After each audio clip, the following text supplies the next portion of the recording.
Tunaendeleza mahali ambayo tumeendelea katika sehemu ya neno la Bwana ambalo tunaangalia katika Ephesians chapter 1 and verse 3.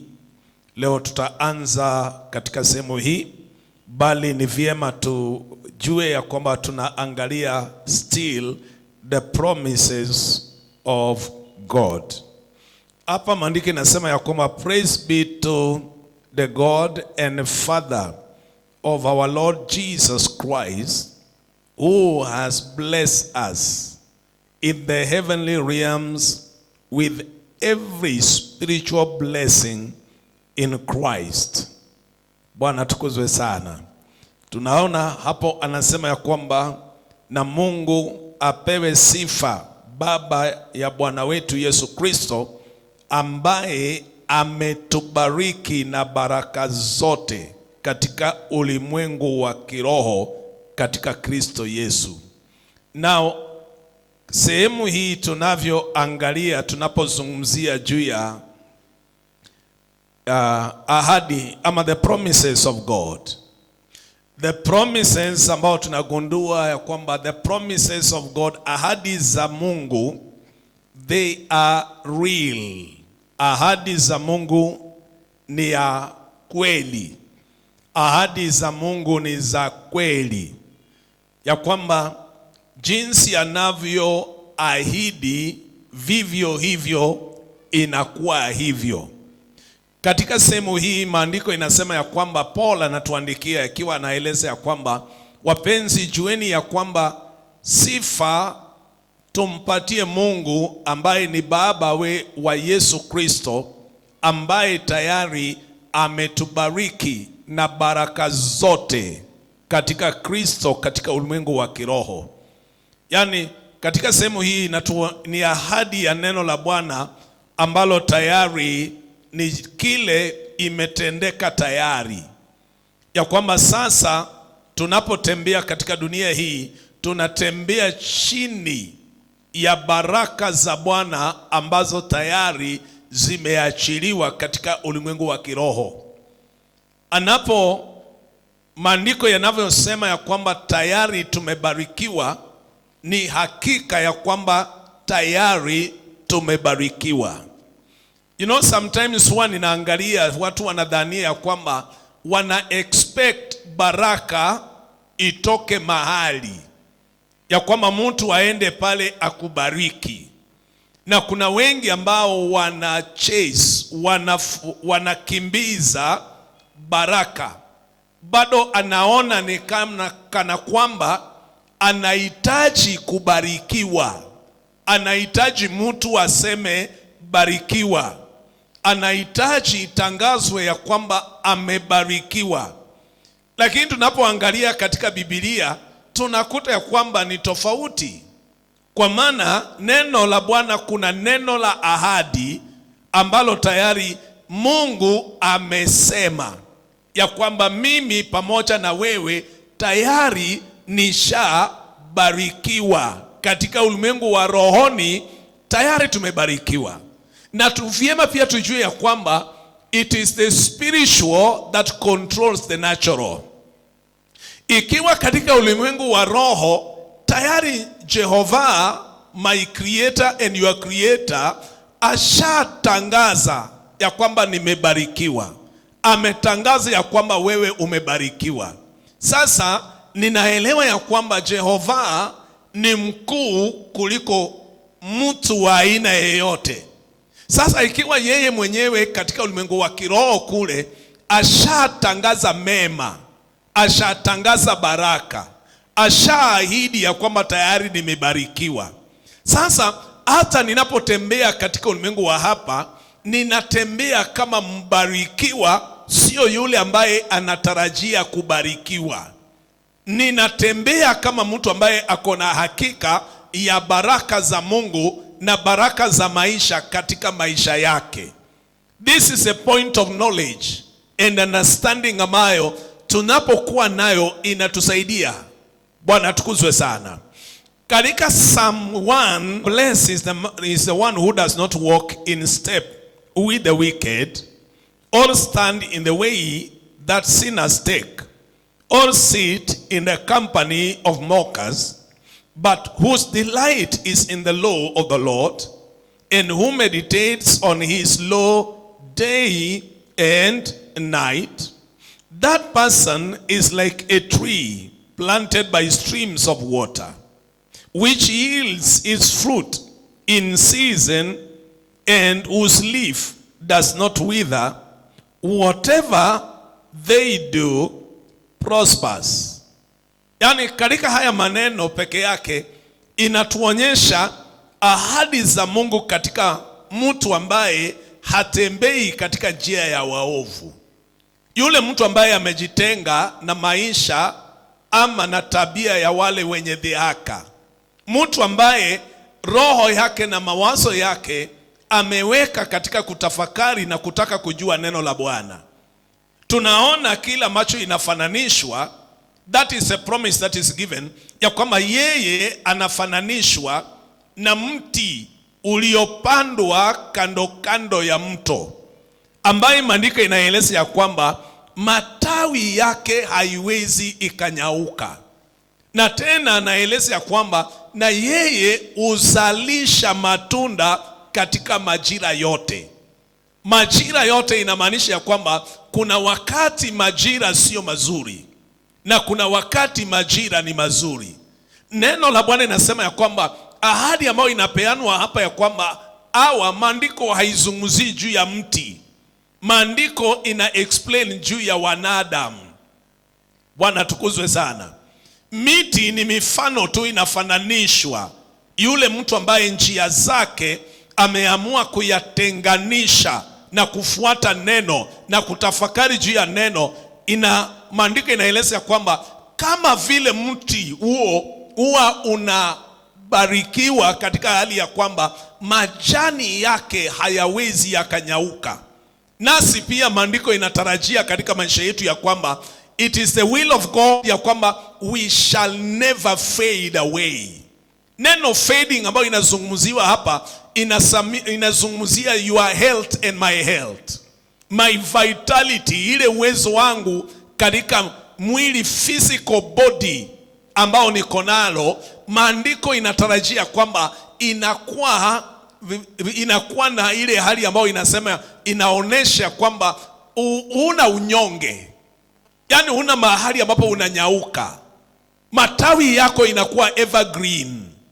Na hili ndilo ile ahadi ambalo pia tunaona katika maandiko katika jina la Yesu Kristo, ya kwamba ahadi za Bwana ni ya kwamba we will never fade. Our lives will never fade.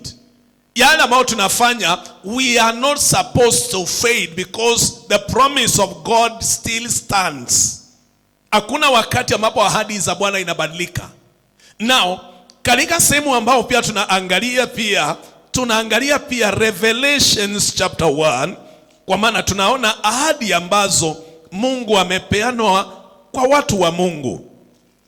Katika ahadi hii pia iko hapo katika Revelations chapter 1, there is another powerful ahadi ambayo tumepewa. That is Revelation chapter 1 verses 5 and verse number 6. Tunaona ahadi hii ambayo pia tunaona inasema, and from Jesus Christ who is the faithful witness, the firstborn from the dead, and the ruler of the kings of the earth, to him who loves us and has freed us from our sins by his own blood. Anaendelea na kusema ya kwamba, and has made us to be a kingdom and priests to serve God and Father. To him be glory, power forever and ever. Katika hii sehemu tunaona ahadi ambao pia tunapewa hapa ya kwamba sisi ambaye tuliokolewa, damu ya Yesu ikasafisha dhambi zetu zote. Na wakati damu ya Yesu inatusafisha, inapotusafisha pia afanye nini? Hatuachi katika ile state ambaye alitupata. Wakati ambapo tunaokolewa, kuna estate ambao Mungu anatupata pale.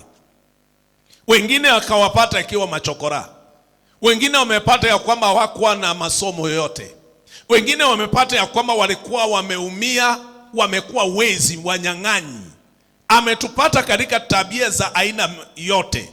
Wengine wetu wakawa wanyang'anyi, wengine wa malaya, wengine watu wa tabia mbalimbali. Lakini sasa maandiko inasema ya kwamba anaokota hawa ambao ni wabaya hawa, alafu damu yake inasafisha uchafu wa dhambi katika maisha yao. Anapofanya hiyo kusafisha, aachi hao watu ambao wamewasafisha katika the state ambaye aliwapata. Maandiko inaeleza ya kwamba anawakweza na anawaweka kuwa wafalme. Anawapatia a place of authority of rulership. Ya kwamba hawa sasa hawawi watu wa kawaida, amewapa kuwa wafalme. Na tena anawafanya kwamba wawe mapriest, makuhani. Being a priest ni wale ambao sasa wanaakilisha wengine mbele za Bwana. Na hiyo ndiyo ile aspect of intercession, ya kwamba we can pray for other people. We can stand on the gap kwa niaba ya taifa, kwa niaba ya mji, kwa niaba ya state, familia, ambao we can stand on behalf of our families. Na yale ambao tunaomba pale, Jesus the Son of God, ambaye anaketi katika mkono wa kuume wa Mungu Baba, anapokea maombi zetu ambazo our intercession ambao tunafanya hapa duniani. Kwa maana we are priests. Bwana tukuzwe sana. Unaona sasa katika hali ambayo tunapata ya kwamba wa ahadi ni hii, yeyote ambaye anakuja mbele yake, yeye anampokea, anamsafisha na damu yake. Baada ya kusafishwa, ile ile uchafu wa dhambi yote anaitoa. Baada ya kutoa hizo sasa, aachi kiumbe kile katika ile state aliyoipata. Hilo anafanya namna gani? Anaikweza, anaipatia nafasi ya utawala. You are not a king without a kingdom. I am not a king. You can never be a king without a kingdom. Kila mfalme anapewa sehemu ya utawala. Na hiyo ni muhimu sana katika maisha yetu, ya kwamba don't look at yourself kana kwamba uko katika that state. No. Ahadi za Bwana ni ya kwamba wewe ni mtawala pamoja na Kristo katika dunia hii ya sasa, kabla tuingie katika dunia hii nyingine ambayo tunatarajia. Ya kwamba katika dunia hii ya sasa sisi sio watu tu wa kawaida.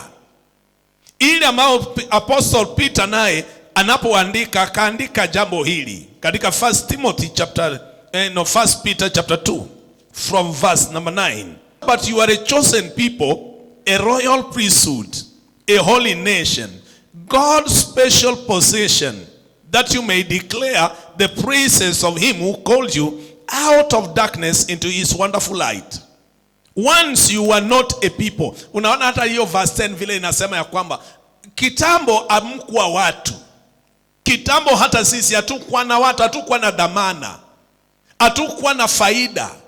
Lakini wakati ambapo Yesu anakuja, anatusamehe na kutusafisha, jambo ambalo anafanya kwamba wale watu ambao they were nobodies, anahakikisha ya kwamba anawapatia neema ya kufanyika wafalme na makuhani.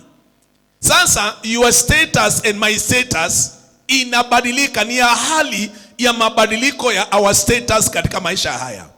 That is why to me, I don't permit anyone aweze ya kwamba ana look down on me, because ina uhakika ya kwamba mambo ambayo watu kuna uhakika ya kwamba wasinielewe katika njia zao, kwa maana wao wanaweza kukuangalia katika maisha ya kawaida. Paul anasema ya kwamba nao, I judge no man according to the flesh. Kwa sababu wakati tungali katika dhambi, yeye alitazama watu katika flesh. Sasa anaona ya kwamba naye he is no longer judging people like that, kwa sababu ameunderstand ile kazi ambayo Kristo aliyoifanya katika maisha ya mwanadamu, ya kwamba mwanadamu ambaye alikuwa ni mtu wa kawaida, maybe anafagia, maybe ni servant katika ofisi, maybe ameajiriwa, maybe ni mwalimu wa primary ama mwalimu wa secondary ama lecturer ama hali popote anafanya, lakini wakati ambapo Yesu Kristo anaingia katika maisha yake, anamsafisha na dhambi, kuna jambo ambalo linabadilika, ya kwamba katika macho ya Mungu, na sio tu macho ya Mungu, katika maisha hii ya kawaida, their status Yesu anabadilisha. Bwana tukuzwe sana. Ni mwalimu still, lakini ni mwalimu iliyo na uweza wa mamlaka ndani yake. Aweza kuwa ya kwamba anafagia, lakini anafagia akiwa na uweza wa mamlaka ndani yake. Sasa sehemu yake katika maisha yake ina status of elevation. Yeye mwenyewe anakuwa na potentiality ya kuwa mtu wa maana. Hivyo ndivyo tunaona katika ufalme wa Mungu. Wengi wa watu wanatupatia ushuhuda ya kwamba nilipookoka mimi sijui nilikuwa nani, nilikuwa sina hii, nilikuwa katika maisha ina fulani. Anapokaa katika neno na kuruhusu neno kufanya kazi ndani yake, kila macho inafanya ya kwamba Yesu Kristo mwenyewe anampatia nafasi ya utawala. That is why some of them, you realize kwamba they are founders of big ministries. Watu ambao wako na majina, watu ambao sasa unakuta kwamba kuna wasomi, watu ambao wameendelea, watu ambao wamefaulu, lakini wao wako chini yao, wao ambao hawajasoma, hawana ufahamu katika mambo mengine hayo. You realize kwamba wamepewa a place of authority of rulership over them. Kwa maana hiyo inakuonyesha kwamba it is what only God can do katika maisha ya mtu. Are we together? God has power and authority kupatia mtu uwezo wa kutawala. Amen. Na uwezo huo haujabadilika. Uwezo huo wa kutawala katika nyanja zote bado Yesu Kristo ameiachilia katika maisha yetu. So that now it is ahadi ambaye tumepewa sisi, wale ambao wako katika wokovu. Ahadi hii tumepewa. Na ndio Paul naye akaandikia Timothy katika 2 Timothy chapter 2 from verse number 19. Nevertheless, God's solid foundation stands firm, sealed with this inscription: the Lord knows those who are his, and everyone who confesses the name of the Lord must turn away from wickedness. Alafu verse 20 anasema, in a large house there are articles not only of gold and silver, but also of wood and clay, some for special purposes and some for common use. Those who cleanse themselves from the latter will be instruments for special purpose, made holy, useful to the master, and prepared to do any good work. Now, katika sehemu hii tunaangalia kuna kategori ambao Mungu pia ameweka katika maisha ya watu. God categorizes human beings katika sehemu ya kwamba kuna watu ambao ni dhahabu ya maisha, na kuna watu ambao pia ni fedha ya ulimwengu. Kuna watu ambao ni dhahabu ya ulimwengu, na kuna watu ambao pia ni fedha ya ulimwengu. Na ukitafakari vyema utagundua kwamba in every society utarealize kwamba kuna watu ambao pia ni dhahabu ya the society. Even a nation, there are people ambao ni dhahabu ya nation. Hao watu wanaweza influence watu mpaka wakalete mabadiliko fulani ambao not all of us can ignite hali ya kulete mabadiliko katika society. Ni kuna watu ambao wamepewa uweza huo ambao wanaweza jitoa mohanga mpaka wakalete mabadiliko ambao inaite, because hawa ni dhahabu na fedha ya society. Are you following here? na life katika mataifa yote wako na hawa watu. Ukitembea katika juzi, kuna siku ambao nimetembea kule South Africa, wakati ninafika pale katika South Africa, unatoka katika airport, unaona kuna ile vinyago inaitwa nini, ni kama hizo vinyago hivi ya watu ambao imewekwa hapo nje, imetengenezwa ambao imewekwa pale, wanaonyesha watu. Ninauliza, na huyu ni nani? Ninapewa jina ya kwamba huyu ni mmoja wa wale watu ambao walichangia sana kwa South Africa iweze kuwa South Africa hii ambayo tunaona sasa. Sasa watu wameweka nini yake hapo.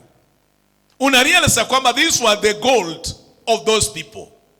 Ni watu ambao wako pale ambao watu wanasherehekea maisha yao. Nimeenda sehemu mbalimbali, hata kwa wale ambao wanacheza. Kuna watu ambao wanacheza kandanda. Kuna siku nimeenda pale Arsenal. Unapoenda pale katika uwanja wao, you realize kwamba kuna ile wachezaji wale shupavu wameweka pale ile sura yao, imewekwa kama vinyago hapo nje, ambao unachukua picha na wao. Unaona pale vile wako. Kuna eneo ambao nilienda Wolverhampton pale, nikaona mahali imewekwa mama ambaye alipeana title yake ili iweze kujengwa kanisa katika shamba lake. Na huyo mama, picha sura yake imetengenezwa hapo na chuma, na imewekwa hapo mahali ambapo watu wanapokuja wageni, ni mahali ambapo watu wanaenda kwanza. Unapelekwa katika hizo sehemu ukapata kuona, na hapo chini imeandikwa kitu ambacho alifanya. Sasa hawa wanakuwa dhahabu na fedha ya hilo taifa ama hiyo mji. Bwana tukuzwe sana. Sasa unagundua kwamba katika society pia kuna watu ambao wako hivyo, ambao wao ni dhahabu na fedha ya society ama taifa. You cannot ignore them. Wamepewa hiyo uweza ambao waliumbwa hivyo, wakapewa hizo uweza ambao wako nazo. Sasa wakati ama watu wanaweza kuwa na talent, wanaweza kuwa na uweza katika maeneo nyanja mbalimbali, but kufika katika level ya dhahabu na level ya silver sio wote wanaweza. Hiyo ndio sababu utagundua kwamba katika society not all of us wanafika katika kiwango ambacho wanaweza influence societies. Hello? Unarealize kwamba there are people ambao maybe hata masomo hawana, but they can influence society. Kuna watu ambao inakaya kwamba hawana mali nyingi, lakini they can influence society. Hawa ni dhahabu ya nchi, dhahabu ya taifa. Kama sasa tulikuwa tunaona hata katika news yetu, kuna mtu ambaye anapatikana huko Tanzania, Tundu anaitwa Tundu Lissu, ambao sasa unapoangalia katika maisha yake, sahi yeye mwenyewe kushikwa peke yake inafanya mpaka wa Kenya wanaacha kazi zao wanaenda huko. Are you listening now? Kuna wale waandishi wa habari ambao wametoka Canada, wametoka Amerika, wametoka kule kwa BBC, wanaenda pale na huyo mtu hajawaita. Kwa maana yule jamaa ni dhahabu ya society ya Tanzania. Bwana tukuzwe sana. Sasa maandiko inaeleza ya kwamba kuna watu ambao pia ni dhahabu katika society, na kuna watu ambao pia Mungu alipowaumba akawaumba ya kwamba wawe fedha ya society. Naturally waliumbwa na hiyo capability ndani yao.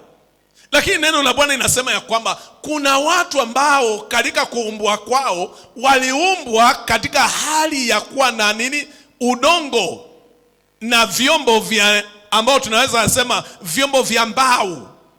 Wao sio dhahabu na wala wao sio fedha. Lakini neno linaeleza ya kwamba hawa ambao waliumbwa na uweza wa udongo na uweza wa mbao, hawa nao wakijitakasa. Bwana tukuzwe sana. Wakijitakasa,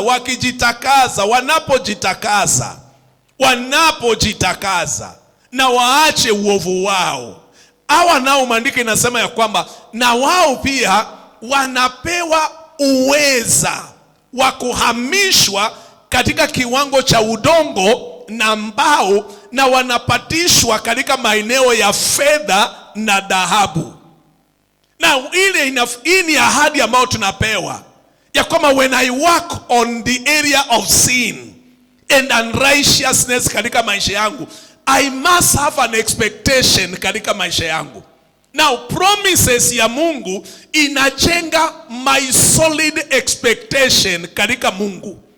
That is the ultimate goal ambao ninatarajia katika maisha yangu. And this one should show you katika neema ya Bwana ya kwamba you are not supposed to live and die a nobody. Yeyote ambaye ameokolewa na neema ya Bwana inafanya kazi maishani mwake, he is not supposed to die a nobody. Wakati neno linavyoeleza inasema ya kwamba huyo mtu anapoachana na dhambi, Bwana tukuzwe sana, maandiko inasema ya kwamba anapotakasika anafanyika kuwa chombo cha dhamana na anafaa kwa kila kazi njema. Ninaangalia, ninagundua kwamba when I have dealt with the issue of sin, I am a vessel for God's glory. That is the promise of the Father for us. Hallelujah. That is the promise of the Father for us. Ya kwamba so long as I have dealt with the area of sin, jambo ambalo linafuata ya kwamba my expectation lazima iwe ya kwamba mahali is the sky is the limit. You can reach any height. You can go to any level. Bwana tukuzwe sana. That is why unagundua kwamba watu ambao wanakuja nobodies, baadaye wanafanyika watu wa maana katika society. You can see the work ambao Mungu anawasaidia kufanya. Unaona impact ambao wameweka katika society. Juzi nilikuwa nasikiza wakati ambao hata Kitonga akawa na celebratiwa 80 years yake. Now wakati nafuata pale ninaona watu wanatamuka, wale watu ambao wamekuwa chini yake, ile influence ambayo amekuwa nayo Nairobi na maeneo mbalimbali katika taifa la Kenya. Now you can see ya kwamba this was not just a matter of a simple gem katika society. The impact is visible. Unaona watu ambao hata vile wamevaa, wamekula neno pale, wamekuwa wazee sasa chini ya huyu mtu wa Mungu. Unaweza ona na akipeana history, unaona mahali alianza, maisha ya chini, maisha ambayo ilikuwa duni, lakini sasa ana a voice in the nation. Anaweza keti na wakubwa wa nchi. Wakubwa wanaingia wanaondoka, lakini these people, their fame, their names, haitoki. Are we together? Unajua hata wale ambao wanaitwa watawala wote ambao wanakuanga tawala, wakati wametoka katika hizi viti, they fade away. Bwana tukuzwe sana. Wengi wao hakika hata kama wako hai inafika mahali they just fade away. Watu kama Jakaya Kikwete walikuwa. Sasa we no longer hear them. Unakuta kwamba they used to be there, lakini now they are no longer influential again, kwa maana wametoka katika limelight. Lakini unagundua kwamba hata huko Tanzania na kwengine unagundua kwamba wale ambao walihandpikiwa na Jehova wakaelevetika, wakainuka katika hali ya neema ya Bwana, unarealize kwamba years comes, years goes, their names are still there. You cannot ignore them. Bwana tukuzwe sana. Wengine pia unagundua kwamba wanafariki ilhali majina yao bado inabaki, kwa maana wao wamekuwa dhahabu ya society. Sasa the promise that we are receiving katika neno la Bwana inatuonyesha kwamba wale wote ambao wametengana na mambo ya dhambi, kuna a promise ya kufanyika the gem of the society. That is your place and my place in Christ Jesus.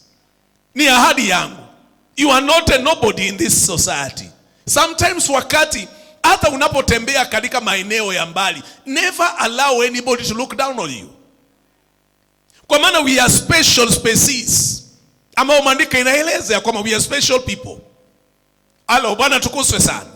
You are a special person. I am a special person. You know, most of the times watu wanaangalia to an extent ya kwamba because of not knowing the scriptures and the promises in the scriptures, sometimes tunafika mahali kwa katika wokovu inafanya watu wanakuwa na haya.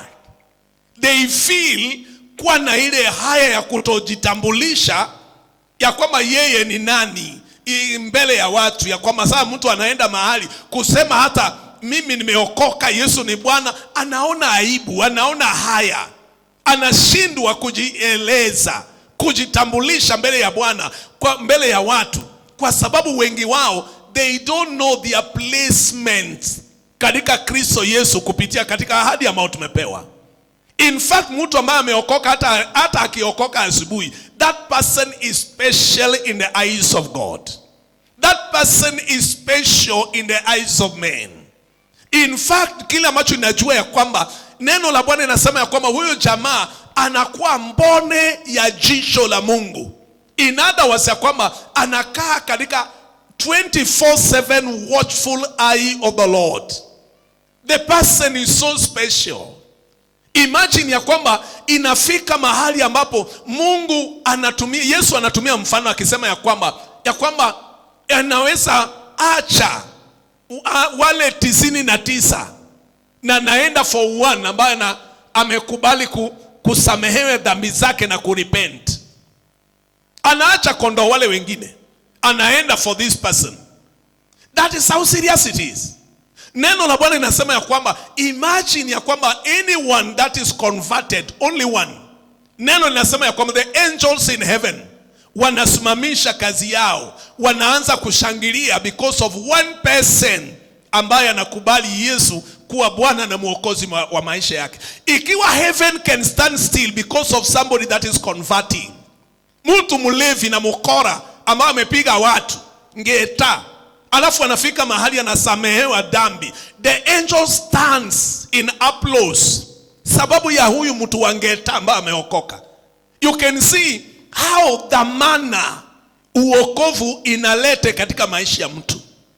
Na that is why yeyote ambaye amekiri Yesu kuwa Bwana na Mwokozi wa maisha yake, that person, hata kama hana kiatu kwa miguu, that person is more important kuliko wale ambao wako huko katika mambo ambayo watu wanaweza ona hapa na pale. You know, katika understanding ya human beings, watu wana analyze watu according to their status naturally. Bali Mungu anapo analyze watu, ana-analyze watu katika their spiritual status ambao wako ndani yake.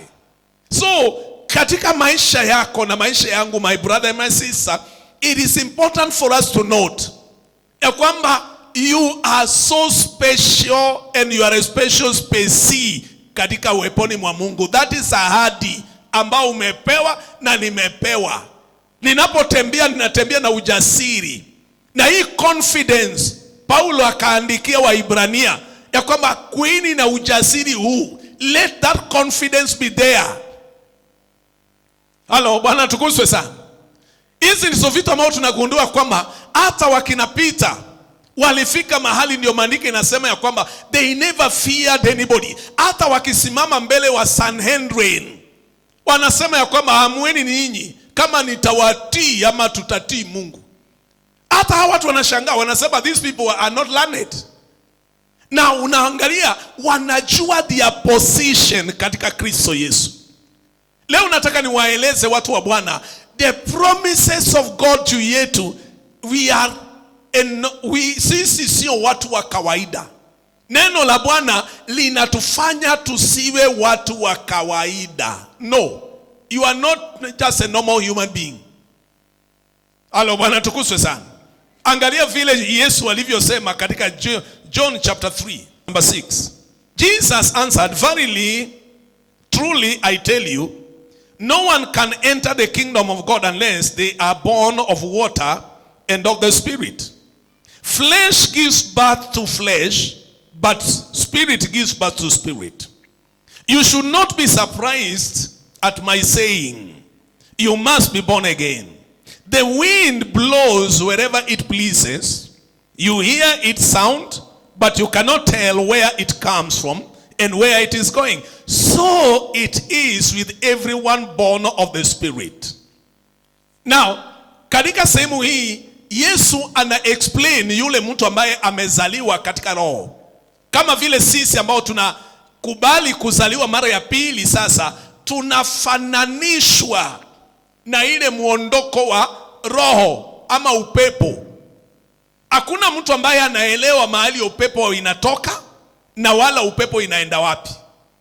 Hakuna utaona matendo ya upepo, lakini you can hata kala na sura ya upepo huwezi ukasema upepo inakaanga blue ama yellow ama black ama white. Lakini una feel upepo, unaweza sema upepo leo, upepo ni mwingi, tunaona upepo hapa, but you cannot clearly state ya kwamba upepo inakala gani. Upepo haijulikani inakotoka na inakoenda. Sasa yale ambao Yesu ana explain, anatueleza kwamba the person that is born of the Spirit is like that. People doesn't know and they don't know. Bwana tukuzwe sana. In fact, that is why I normally encourages people. Ya kwamba when somebody comes to the Lord, when somebody is born again, never dare to look down on that person because you don't know. You don't know, you just don't know. Anybody anaweza ingia hata kanisa na nguo moja. Unaweza dharau vile anaendanga maombi anafanya nini. But I'm telling you, keep living, time is a factor. The work of God cannot be despised. The work of God cannot be looked down on. I have discovered ya kwamba people can surprise you. Wale ambao watu walidhania are nobodies. I realize kwamba when I look at the story ya hata wale ambao wengine wao sasa wako katika mamlaka, wako katika authority. These were small boys. Najua juzi kuna siku ambao nilikuwa na certain pastor nilihubiri kwake Kakamega. Akawa bishop huyu. Sasa nikana anatueleza kanisa lake ambalo alikuwa pale Kapeguria. So anatueleza, unaona hao wakina Kipchumba walikuwa watoto wa Sunday school wa hiyo church. Walikuwa na tembea tuna miguu, wakiingia hapo church hata wana viatu, wanaenda hapo kwa church. Na unapoangalia huo msingi, unaona mahali msingi huo umewapeleka. Hata hao wakina Sakaja ni watu ambao walikuwa huruma katika hizo Sunday schools za hao wahubiri. Now you can see where they are. Na wakati walikuwa na rukaruka kwa hizo makanisa, people never thought ya kwamba they are people. But along the way, baada ya miaka na miaka now, people can now see. Wakina Lenga Nyapo, watu wanaweza angalia kila macho wako sasa. Kwa maana jambo ambalo inagundua kwamba maisha ya watu ambao wako katika wokovu, there is a promise over them. Ya kwa maisha yao ni kama upepo. Don't allow anybody anywhere. Hata kama mambo yako inakaa ni kama imekwama, maisha yako inakaa ni kana kwamba kuna mahali imeenda, never look at your state the way you are, and never allow others to judge your status as per now. Focus on where you are heading to. God does not raise nobodies. Kila wakati ambapo anafanya kwamba anaweza raise kitu ambacho inakaa kama kina dhamana, but give it time. God is a master planner. He knows how to work those things. Hiyo ndio Paul akaandika andiko lingine ambalo pia saa zingine naona huwa inasumbuanga watu sana kuelewa. Katika ya Romans 8 verse 29 inasema, for those God foreknew, he also predestined to be conformed to the image of his son, that he might be the firstborn among many brothers and sisters. And those he predestined, he also called. And those he called, he also justified. And those he justified, he also glorified. Hapa kuna a concept ya ajabu ambao Paulo aliangalia katika maandiko.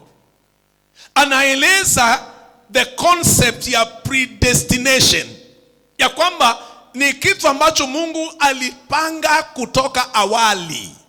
Kuokoka kwangu na kuokoka kwako is not by accident. Yale yalifanyika ya kwamba hata kabla hujatoka katika tumbo la mama, Mungu alijua ya kwamba one day utaokoka. Na alielewa ya kwamba kuna mwaka ambao utakubali Yesu. Alijua. That is why kuna watu hata sasa wana struggle na mambo ya uokovu. Na in fact I've realized kwamba kuna neno ambalo pia inasema ya kwamba wale ambao walikuwa destined for salvation ndio waliokoka. Paul alienda kuhubiri I think Corinth ama maeneo mahali hapo. Na maandiko inasema ya kwamba wale ambao walichaguliwa uzima wakaamini na wakasadiki. Yaani kuna watu ambao wamechaguliwa uzima. Hata hapa tuhubiri miaka na miaka, crusades iwekwe kubwa, kuna watu ambao hawatapata uokovu kamwe. Na sio ya kwamba injili hawasikii. Na sio ya kwamba hata saa zingine hawawazi juu ya uokovu. Wanaweza waza, lakini wale wa kuokoka they are predestinated. Hawa watu wamepangiwa kutoka awali ya kwamba huyu na yule ataokoka tu. Hata rande, hata akunywe, hata kae mtu wa aina gani, mwisho wa yote wale wote walipangiwa uzima, they have to be born again. And that is why sisi tunapanda mbegu ya neno, kwa maana hujui ni yupi ambaye amepangiwa uzima. You keep on planting the seed of the word. You keep on planting the seed of the word. But not wale wote watalipokea. That is why wengine watabaki na roho ngumu. Wengine watabaki na akili ngumu. Wengine watabaki na dharau zao. Wengine wataibadilisha vile wanavyotaka. Why? Hawajateuliwa katika uzima. Uzima sio wao. Wale ambao wameteuliwa katika uzima, they themselves will accept it. Hata kama atafika 70 years, hata kama atafika 20 years, ama atafika wakati gani, those people that are destined for salvation will be saved. Hiyo wataokoka tu. Halo, Bwana tukuzwe sana. Na hiyo ni muhimu sana watu wajue ya kwamba hata katika ministry ya aina yote kuna watu ambao they are destined to be here. Hawa watu liwe liwalo, jua liwake ikose kuwaka, watakuwa hapa. Ile ambayo inatokea kwamba ni kuna seasons and kuna timings na kuna majira ambayo Mungu mwenyewe ndiye anatawala. Those ones will come at the right timing of God. That is what the word of God says. They were predestined. Na hawa ndio akawaita. Wale wote ambao aliwajua kutoka awali, hawa ndio anawaita. Ndio sababu ukaitwa na nikaitwa na mwingine akaitwa. Halo, Bwana tukuzwe sana. Now anaeleza kwamba na wale wote ambao pia aliwaita, hawa ndio akawafanya kuwa wenye haki. Wale ambao anawaita hawa ndio anawafanya, anawajustify, anawafanya wenye haki. Na alafu tena anasema ya kwamba akishawafanya wenye haki, mwisho wa yote anawaglorify. Kuglorify ni kuwatukuza. You will not live this life katika hali ambayo ulikuwa nalo. I realize that is why maandiko inaeleza, Paul anasema ya kwamba wakati Yesu anakuja kunyakua kanisa lake, hakutakuwa na kanisa ambalo liko na doa ama liko na rinku ama iko na any form of weakness. What does that connote? Inaonyesha the state of glorification ambayo imetabiriwa na imenezwa katika promise katika neno la Mungu. Ya kwamba wakati Yesu anapokuja, hata kuja kunyakua a weak church. Sio kanisa ambalo liko na dharau. Sio kanisa ambalo halina uwezo. Are you following here? Hayo ni ahadi ambazo tunaziona katika maandiko, katika neno la Bwana, ambalo inafaa kanisa lipate kujua ya kwamba when you are predestinated, lazima uelewe ya kwamba wewe ndio uliitwa. Baada ya kuitwa, unatangazwa kuwa mwenye haki. Baada ya kutangazwa kuwa mwenye haki, tarajia glorification, not in heaven. Inaanza hapa. Ile wakati Yesu akamwambia Simon, akaenda mbele ya Yesu, akamwambia Bwana, lakini sasa Sisi ambao tumeacha yote tunakufuata hapa. What is our benefit? Anaambiwa kwamba yeyote ambaye ameacha shamba, ama ameacha jamii, ama ameacha marafiki kwa ajili ya the kingdom of God, Yesu anasema katika ulimwengu huu watapata mashamba maradufu, watapata wa marafiki maradufu, alafu kisha baadaye wapate uzima wa milele.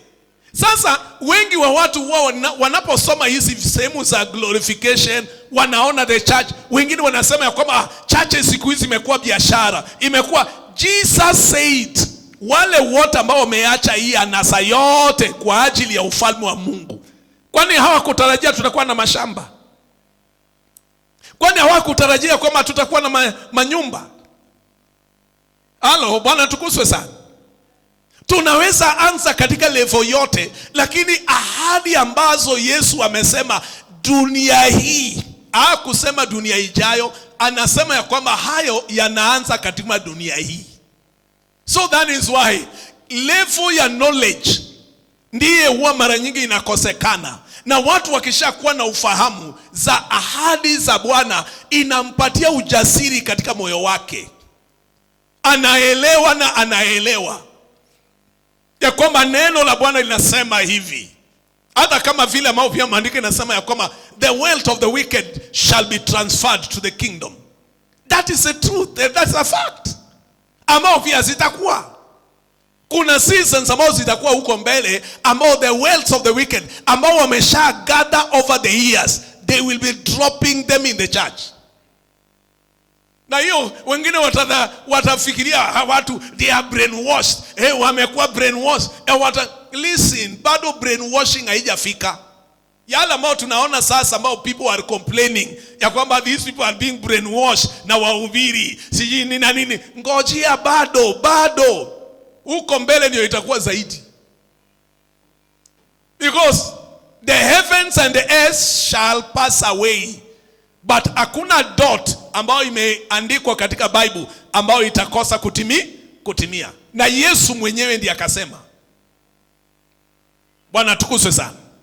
Sasa tunapoangalia katika neno la Bwana, tunaangalia, ningependa ya kwamba hizi ahadi zipate kujenga our focus katika mambo ya Mungu. Tuelewe ya kwamba tunapotembea katika safari hii, elewa your place in Christ. Ya kwamba I am not just a normal person. Wewe ni mtu wa dhamana katika mkono wa Jehova. Praise the name of the Lord. You are so special katika uweponi mwa Bwana. And I am so special katika uweponi mwa Bwana. Kuna Jeremiah 18. This is the word that came to Jeremiah from the Lord. Go down to the potter's house, and there I will give you my message. So I went down to the potter's house, and I saw him working at a wheel. But the pot he was shaping from the clay was mud in his hands. So the potter formed it into another pot, shaping it as seems best to him. Then the word of the Lord came to me. He said, can I not do with you, Israel, as this potter does, declares the Lord? Like clay in the hand of the potter, so are you in my hand, O Israel. Now, katika hii, this is a figurative action ambayo Mungu alitaka kufundisha Jeremia kitu ambacho is very practical and is very true. Ya kwamba mimi pia ninapoingia katika mkono ya Bwana, ninaenda pale kama udongo ambao imewekwa katika mkono yake. Yule ambao Jeremiah alipokaa pale, anaangalia mfinyanzi. Yeye mwenye mfinyanzi ndiye anajua anatengeneza chombo gani. Lakini yule ambaye anatazama, ana spectate, yule ambaye ana watch, yeye haelewi kitu gani ambao mfinyanzi anatengeneza. Yule ambaye ana mfinyanzi ni yule mtu ambaye anatengeneza vyombo kwa njia ya udongo. Huyo ndio katika mawazo yake, yeye ndiye anajua ni kifaa kipi ambacho anakitengeneza. Lakini sisi tukimtembelea pale, awe ya kwamba hizo udongo vile imekuwa mud katika mikono yake, Sisi hatujui, hata haina shape, haina urembo, haina chochote pale. Lakini huyu ambaye anakaa kwa will, yeye ndiye anajua ni kitu gani anatengeneza. Sisi ambao tunatazama, we don't know what he's making.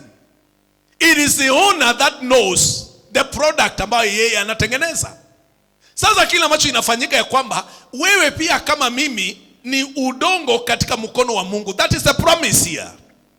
My life and your life is like that clay in the hands of the master. Ya kwamba unapokuja katika church, unapoingia Grace Prophetic, unaposoma hapo Grace Prophetic, one thing that I know, ya kwamba you are just a clay in the hands of the maker. Even me, I don't know what the product that you will become tomorrow. Yale ambayo ninajua tu ya kwamba wewe tu ni chombo ambayo yako katika mkono wa Jehova, anakuunda vile anavyotaka. Are you following here? Hata sasa ndio unakuta kwamba even ministries, sort of huduma ambayo it is important for us to note ya kwamba ministries are in the hand of Jehovah. Yule aliyetuita ndiye anajua ni kwa nini tuko hapa siku ya sasa. Na sote tuko katika mikono yake. Yale ambayo yanafanyika ya kwamba the future ya ministry hii iko katika mikono yake. Yeye ndiye anajua the ultimate level and kiwango ambacho huduma hii itafika. Yeye ndiye anajua. Sasa yale ambayo tunafanya kwamba sisi like that clay, anajiachilia tu katika mikono ya the potter. Yeye kazi yake ni kujiachilia. Anajitupa katika mikono ya mfinyanzi. Sasa ikiwa udongo ataanza kucomplain ya kwamba unanitengeneza nini? Mimi sitaki kuwa chupa. Mimi nataka kuwa sahani. Wewe ninataka kuwa sufuria. Wewe mimi usiniweke sufuria, uniweke kijiko. Unaona ya kwamba mfinyanzi na ule udongo has got no voice at all. Kazi yake kama udongo ni kujiachilia katika mikono ya mfinyanzi. Alafu yule mfinyanzi sasa anatengeneza chombo ambacho anaona kinafaa. Listen to me. God does not make useless things. Anatengeneza vitu ambavyo vina faida. God cannot waste his resources na waste the blood of his son Jesus Christ aweze kutengeneza kitu ambacho kina dhamana. Mungu hawezi akawaste ile gharama yote ya msalaba ambayo imefanyika pale Golgotha, alafu anakuja tu anaokoa kitu ovyo ovyo. That is not the purpose and the will of God. Yala ambayo anafanya kwamba when he begins something, tayari anajua the ultimate of it. Hivi ndivyo mambo ya Mungu inavyofanya. Ndio maandiko inaeleza ya kwamba anatuambia kwamba I am the Alpha and I am the Omega. I am the beginning and I am the end. What does that connote? Ya kwamba katika maandiko haya mawili ambayo Yohana anatueleza, anatuonyesha ya kwamba Mungu huwa yuko kule mwanzo. Na tena anayeanza mwanzo tayari yuko katika mwisho. Yeye ndiye Omega kule, ako katika mwisho.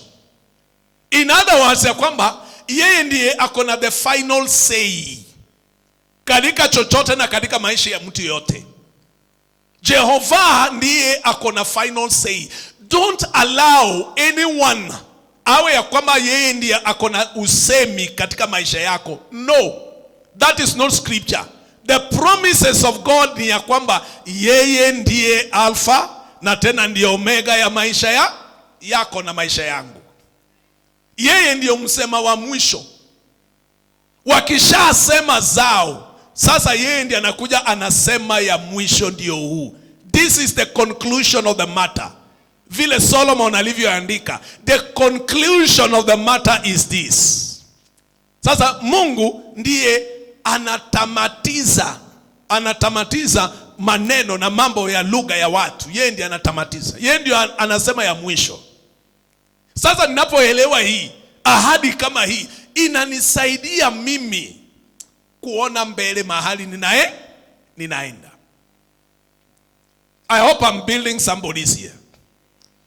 Now, kuna katika sehemu hii ya Jeremiah 17 and verse 7 and 8 inaeleza ya kwamba, but blessed is the one who trusts in the Lord, whose confidence is in him. They will be like a tree planted by the water, that sends out its roots by the stream. It does not fear when heat comes. Its leaves are always green. It has no worry in a year of drought, and never fails to bear fruit. Naona this is a description ya kueleza yule mtu ambao maisha, your life and my life inafananishwa na mti huu ambao Yeremia anazungumzia hapa. Anasema that is your life and my life. That is your expectation and my expectation. Maisha yangu ni kama mti huu ambao umepandwa hapo kando kando ya mto ambao maandiko inasema ya kwamba ile shina yake imeingia mpaka ndani ya maji. Wakati wowote ukiangalia mti ambao imepandwa kando kando ya mto, you realize kwamba wanakuanga na matawi yake inakuwa mabichi. Disemba, Januari, nini? Kwa sababu the source, yeye hutoa maji yake from the source. Na hapo ndipo sasa maisha yetu pia, matarajio ya maisha yetu ni kuwa mabichi always. In fact, maandiko inasema ya kwamba they don't know the season of drought. They don't understand it. They don't know it. That is a promise from my father and your father. That is why now God does not want complainers and grumblers. Anataka tu watu ambao wanakuwa na confidence katika promises ambazo amepeana. I hope I'm helping somebody here. Bwana tukuzwe sana. Tuna crown na Job 22. Ayubu 22. Kuna sema ambayo nataka tuangalie hapa. I hope ya kwamba hii itasaidia mtu. Hallelujah. Angalia Job 22 and verse number 29. What you decide on will be done. Bwana tukuzwe sana. Bwana tukuzwe. Unaona hiyo unaona hiyo scripture inasema what you decide on. Yani kila ambacho unaamua. Maandiko inasema ya kwamba itafanyika nini? Itafanywa. Kile ambacho unaamua. Ni vyema kuelewa ahadi hii ya neno la Mungu, ya kwamba kile ambacho umeamua, so long as you have decided. Wewe mwenyewe sasa, wewe ndio unaamua. Sasa kama kuna zingine ambazo umekuja kuamua ya kwamba decide ya kwamba you will not live a poor life. Decide it. Bwana tukuzwe. Decide it. Kama vile maandiko imesema katika Proverbs 22 verse 7. Juu ya yule a poor man. Wale ambao wanatawala juu ya wa poor people. Bwana tukuzwe. Angalia hiyo Proverbs 22 verse 7. Inasema namna gani? The rich rule over the poor, and the borrower is a servant to the lender. Akwamba yule the rich, yule tajiri ndio utawala maskini. Na ni kweli. Katika dunia hiyo ni kweli. Ni kweli hiyo ya kwamba una anointing. When you are poor, it is the rich ambaye atakutawala. Ndiposa utagundua sasa naonanga watu wanasema hawa matajiri watoto wao ndio wanafaulu, sisi ambao, kwani imeandikwa namna gani? Imeandikwa ya kwamba yule tajiri ndio watatawala maskini. Bwana tukuzwe. Na yule ambaye amekopeshwa, yeye amekuwa nini? A servant kwa yule ambaye alikukopesha.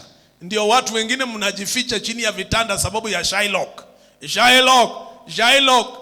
amekuja, watu wanatetemeka. Maandiko inasema you are a servant. Na ili watu sasa watoke katika hizi being a servant and all this nonsense, inafika kwamba we have to trust the word of God, ambao the promise inasema ya kwamba what you decide on will be done. and the light will shine on your ways. What you have decided will be done. And light ambayo, neno light ambayo inatumika hapo ni God will favor your way. Ndio inazungumzia. Halo, Bwana tukuzwe. You decide it and God will favor what you have decided. You are the one and I am the one that decides. And God will favor my decision. Hiyo ndio maana ya andiko hilo. You are the one that decides.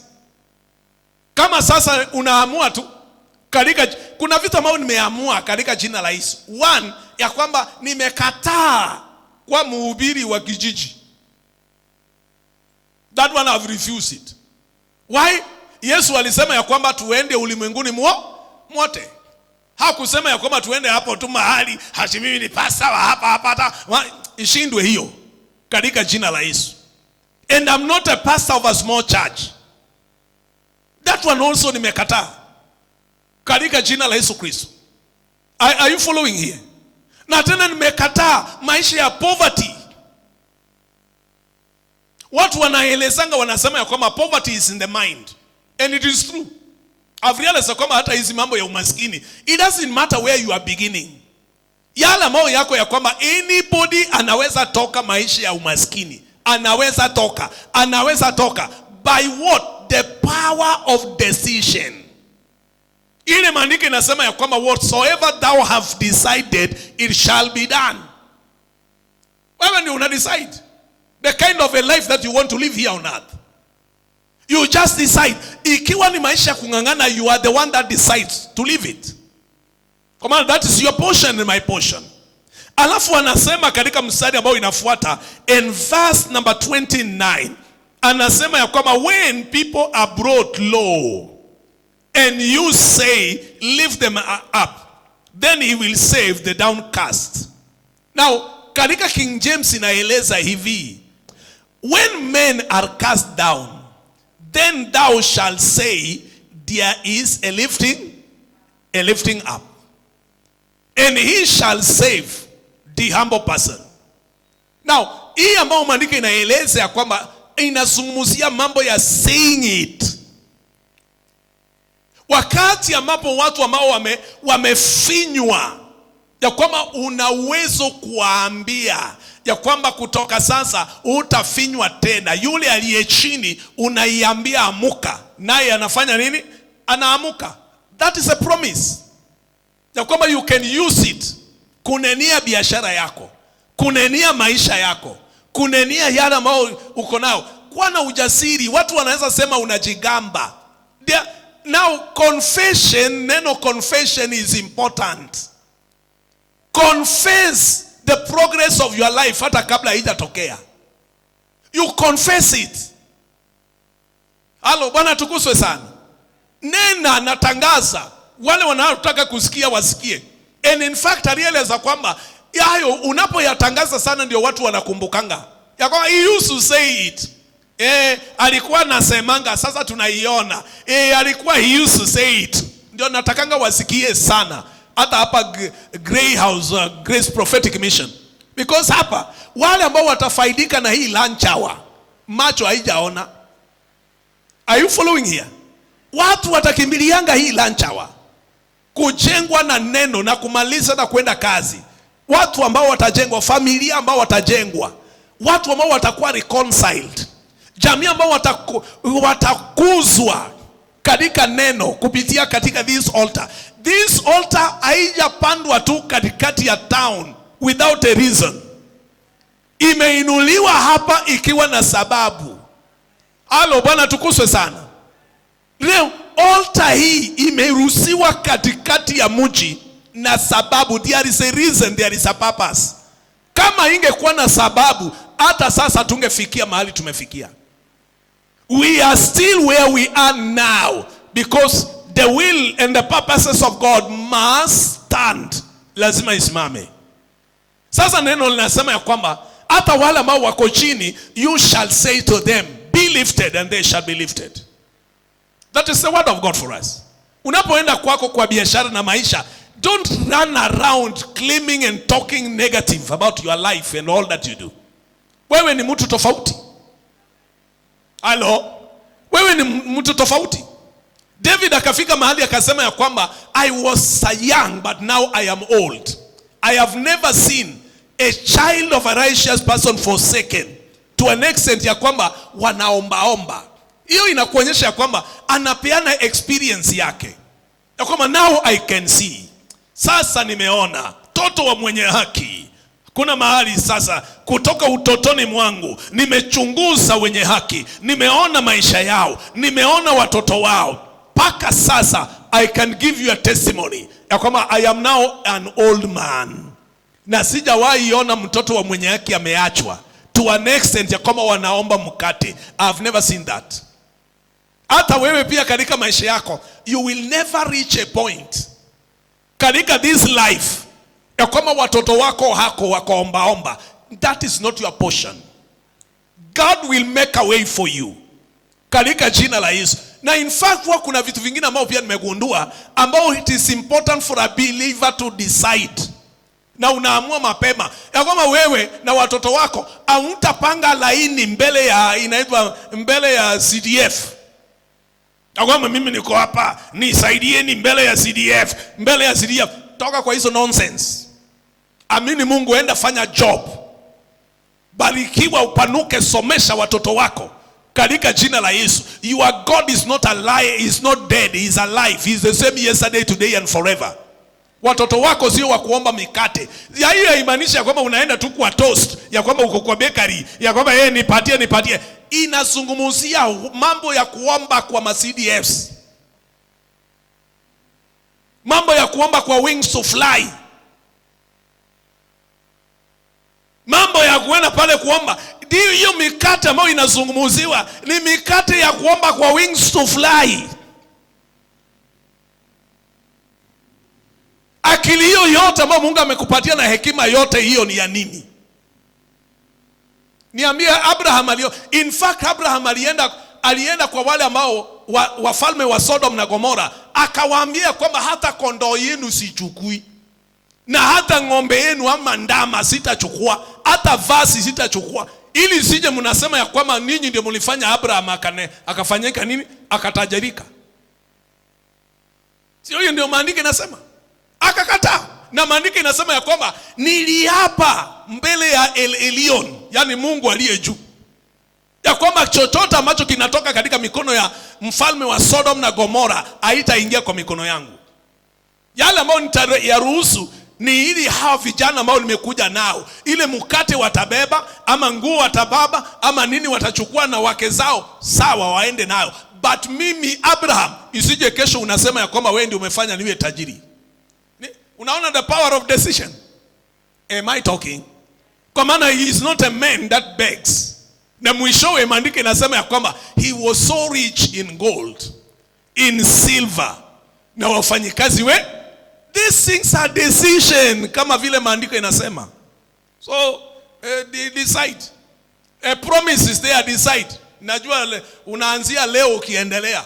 Anzia mahali unaanzia ukienda. Wengine wataanzia leo kwa maana wananisikia hata wakiwa huko nje. Wanaanza leo. Unaanzia mwaka wa 2025 na kuendelea. You will never beg again. Katika jina la Yesu. You will never beg again. Mambo yenu haita ma colleges watoto wanasoma tu. Hata hii uchumi ambao mnasema ina kazi hii nini, watu watasoma. Hata wakati wa corona, hata ile ya corona, I think ya kwamba people don't learn. Na sometimes they forget very fast. Wakati wa corona watu walikuwa nasoma 3 weeks, tena shule imeendelea semester. Term nyingine inafunguliwa. Na bado hawa wakati huo tulikuwa tunaona hata tulikuwa na watoto academies. Na hata wakati huo bado fees inapatikana tu. Mnakuwa na likizo ya 3 weeks na inatakana pesa ya term mpya. Na hata hiyo watu wamelipa. Inafungwa kidogo 1 week, term nyingine imeanza. Hata hiyo pesa ya hiyo term inapatikana. Ikiwa wakati huo na corona ilisimamisha biashara, watu wameacha kazi, na bado people could pay. Sasa hizi ambazo watu wanalilia hizi ya nini? Most of the times nimegundua laana kubwa inatoka na vinywa vya watu. Wakati watu wanashinda hapo wakinena mabaya, wananena magumu, mazito. Ndio maandiko inasema as a man thinketh this in his heart, so is he. Kwa maana sasa wakati wa corona ndio ilikuwa mbaya na watu wakakula. Hata nilikuwa naona vile watu walikuwa wanasema, unajua wachungaji. Sasa hii ndio wanasema, na wakati wa corona si walisema wachungaji wote watauza mandazi kwa barabara. Si sasa tutaona sadaka watatoa wapi? Sadaka si watafanya, all of nonsense watu watazungumza. Ikawa na mjadala asubuhi kwa Nation, kwa Citizen, inatangaza wanajadili wahubiri, the pastors. That week hizo miezi nakwambia tulikuwa sisi wahubiri hawa, kwa maana walikuwa wanaona wahubiri hawatakuanga na wahubiri wote watakuwa kwa mashamba, wanapeana picture wengine ambao maisha ati ameenda kuuza maandazi. Ati unaona wachungaji wameenda kuuza maandazi. Mimi si kuuza. Bwana atukuzwe. Na hiyo wakati huo pia ndio nakumbuka kama kuna wakati ambao nilijenga wakati wa corona. Bwana atukuzwe. Alieleza kwamba na hizi vitu ikiwa wakati wa corona tulitoboa, what about saa hii? The just shall live by what? By faith. May God bless you.